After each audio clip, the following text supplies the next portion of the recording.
தென்னை மரங்களில் வெள்ளை ஈ நோய் தாக்குதல் ஏற்பட்ட ஒரு தென்னை மரத்திற்கு ரூபாய் 10,000 இழப்பீடு அரசு வழங்க வேண்டும் என்று தென்னை விவசாயிகள் சங்கம் மாநில செயலாளர் விஜயமுருகன் கோரிக்கை விடுத்துள்ளார். திண்டுக்கல் மாவட்டம் ஒட்டஞ்சத்திரம் அருகே உள்ள சத்திரப்பட்டியில் தமிழ்நாடு தென்னை விவசாயிகள் சங்கம் பேரவை கூட்டம் நடந்தது. கூட்டத்துக்கு மாவட்ட பொருளாளர் கருணாகரன் தலைமையேற்று பேசினார்.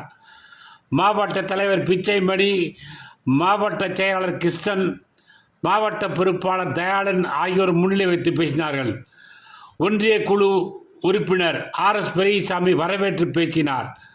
கூட்டத்தில் மாநில செயலாளர் விஜயமுருகன் பங்கேற்று பேசிய போது கூறியதாவது: திண்டுக்கல் மாவட்டத்தில் 20,000 ஏக்கராவில் தென்னை விவசாயம் செய்து வருகின்றனர். தமிழ்நாட்டில் தென்னை சாகுபடி திண்டுக்கல் மாவட்டத்தில் அதிகளவு செயல்பட்டு வருகிறது.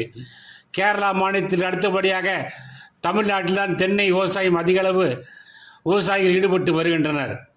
தமிழ்நாட்டில் 14 லட்சம் ஏக்கரில் தென்னை விவசாயம் நடைபெற்று வருகிறது.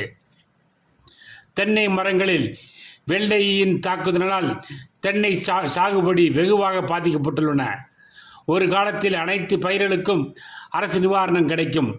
ஆனால் தற்போதைய காலகட்டத்தில் தென்னை மரங்களுக்கு உரிய நிவாரணம் கிடைப்பதில்லை. வெள்ளை ஈ நோய் தாக்குதல் ஏற்பட்ட ஒரு தென்னை மரத்துக்கு ரூபாய் 10,000 இழப்பீடு அரசு வழங்க வேண்டும். மேலும் அரசின் சார்பில் உரங்களை இலவசமாக வழங்க வேண்டும் என்ற கோரிக்கையை தொடர்ந்து அரசிடம் வலியுறுத்தி வருகிறோம். தற்போது சென்னையில் இயங்க வரும் தென்னை வாரிய அலுவலகத்தை கோயம்புத்தூருக்கு மாற்றி செயல்பட நடவடிக்கை எடுத்தால் விவசாயிகளுக்கு பயனுள்ளதாக இருக்கும். இவ்வாறு மாநில செயலாளர் விஜயமுருகன் பேசினார்.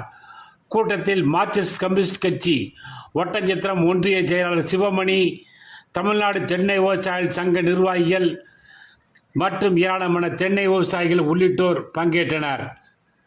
ஒன்றிய செயலாளர் பழனிசாமி நன்றி கூறினார்.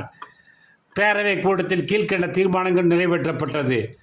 விவசாயிகள் உற்பத்தி செய்யும் கொப்பரை தேங்காய் 1 கிலோ ரூபாய் 150க்கும், தேங்காய் 1 கிலோ ரூபாய் 50க்கும் அரசின் சார்பில் கொள்முதல் செய்ய வேண்டும். மேலும் தேங்காய் எண்ணெயை ரேஷன் கடைகளில் மானிய விலையில் விற்பனை செய்ய அரசு நடவடிக்கை எடுக்க வேண்டும். தென்னை மரங்களுக்கு அரசின் சார்பில் காப்பீடு வசூல் செய்து கொடுக்க வேண்டும் உள்ளிட்ட பல்வேறு தீர்மானங்கள் நிறைவேற்றப்பட்டது.